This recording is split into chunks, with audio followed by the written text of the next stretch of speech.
Golden Bachelorette Joan Vassos talks producer involvement on dates. Golden Bachelorette Joan Vassos is about to end her journey. Her season finale will air on Wednesday night. She has been making media rounds and revealing behind-the-scenes details fans love to know. One of those things she recently discussed was how involved producers are in the dates. What did she have to say?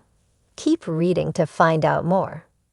Golden Bachelorette Joan Vassos reveals how involved producers were. Golden Bachelorette appeared on the Please Excuse My Grandma podcast, where she opened up about how involved producers were on her dates. There have always been assumptions that production arranges everything on The Bachelor and The Bachelorette, including who gets to go on the date. Joan set the record straight. She revealed that before her season ever began filming, they asked her what kind of dates she would like to do. They also asked her what type of man she was looking for. After that, they did arrange the dates as far as putting them together. However, Joan said she was totally in charge of who went on the date with her. She also dove a little into how it felt to have cameras around her all the time. Joan shared that after a while the cameras just become white noise. They put mix on Joan and the contestants basically write when they get up so they don't miss anything. At first, she was a little concerned she would say or do something wrong, and it would be caught on camera. However, she later realized the producers were on her side and wanted her to find happiness and did not want to make her look bad in any way. Did she fall in love? Golden Bachelorette Joan Vassos was asked on the podcast if she found love again. Joan shared that she found love as far as friendships with all the men. She would not reveal if she found real love with just one person. Joan said she wasn't allowed to share that information. However, she also said she doesn't like spoilers and would rather fans tune in and find out how her journey ends by watching. Fortunately, fans will not have to wait much longer. Joan's big season finale will air on Wednesday, November 13. The final two men will meet her family, and then she will choose between them. They are Chop Chapel and Guy Gansert. Joan Vassos knew stepping into the role of the first-ever Golden Bachelorette would come with its share of surprises. After all, she had already experienced the whirlwind of reality television on The Golden Bachelor, where her emotional departure left fans clamoring for more. Now, as she prepares to hand out roses of her own, Joan is pulling back the curtain on what really goes on behind the scenes, particularly when it comes to producer involvement on dates. I think people would be surprised by how much the producers shape the experience, Joan says with a knowing smile. They're not just setting up the locations and picking the activities. They're guiding the flow of conversations, steering emotions, and sometimes even nudging us in certain directions. According to Joan, the romance that viewers see on screen often has an unseen hand guiding it.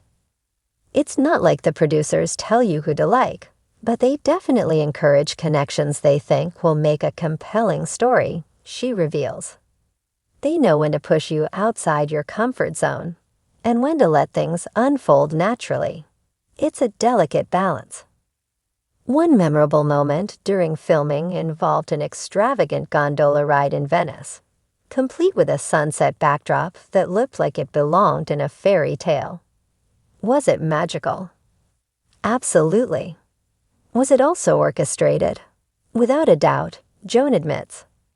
The producers knew exactly what they were doing. They had me and one of my suitors share these deep, heartfelt questions, and it really did lead to a moment of true connection. But I don't think we would have gone that deep on our own if left to just casual conversation.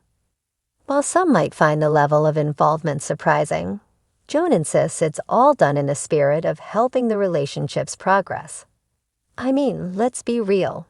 We're not 20 anymore, spending weeks in a house, just letting things happen organically. At this stage in life, we don't have time to waste. The producers help speed things along in a way that's beneficial. They want love stories just as much as we do.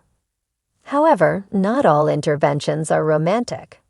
Joan recalls one date where she and a contestant were sent to a pottery class, reminiscent of the iconic scene from Ghost. The moment they handed us the clay, we just looked at each other and burst out laughing, she says. It was clear that they wanted a certain type of intimate moment, but in reality, we were just making a mess and cracking up. That's when I realized that even though the producers set the stage, the real moments are still ours to create. Of course, not all producer involvement is subtle. Joan confesses that there were times when she felt gently steered towards certain contestants. I had my own instincts about who I was drawn to, but I could tell when the producers were particularly excited about someone, she shares. It wasn't pressure per se, but it was definitely encouragement. One of the more revealing aspects of producer involvement, Joan notes, is how they help navigate conflict. At this stage in life, we all have a lot of emotional intelligence, but that doesn't mean things don't get tense, she explains. I had moments where I was struggling with tough decisions, and the producers were there to talk things through with me. They never outright told me what to do, but they definitely helped me articulate my feelings. As for whether or not this involvement takes away from the authenticity of the show, Joan is adamant that it does not. At the end of the day, the emotions are real. The heartbreak is real. The love is real, she insists. The producers may set the stage, but they can't manufacture chemistry. That has to come from us. One unexpected aspect of filming that Joan found particularly amusing was the strategic use of interruptions. There were moments when I was deep in conversation, and suddenly, boom. Somion would come in and steal me away, she laughs. It wasn't always organic, but it kept things moving. Plus, it added some drama, which, let's face it, we all love. Still, Joan is grateful for the experience and the guidance she received. Dating in your 60s is no joke, she says. If the producers hadn't stepped in to help break the ice or facilitate certain conversations, I think a lot of us would have just spent the whole time talking about our grandkids and favorite vacation spots. They help create moments that we might not have thought to create on our own. When asked if she would have done anything differently without producer involvement, Joan pauses for a moment. I don't think so, she says thoughtfully. I mean, sure, maybe some of the dates would have felt more natural if we planned them ourselves, but then we might not have had the same opportunities to really connect. The producers have done this a million times. They know what works. As she reflects on her journey as the Golden Bachelorette, Joan acknowledges that reality TV is, in many ways, a delicate dance between real emotions and well-crafted storytelling. I think the best way to look at it is like a great romantic novel, she says. The setting, the plot twists, the grand gestures, that's all orchestrated. But the feelings, the choices, those are all ours. So does she find love at the end of her journey? Joan remains coy, offering only a mischievous smile. You'll just have to wait and see, she teases. But I will say this, whether it was guided, nudged, or completely organic, every single emotion I felt along the way was 100% real.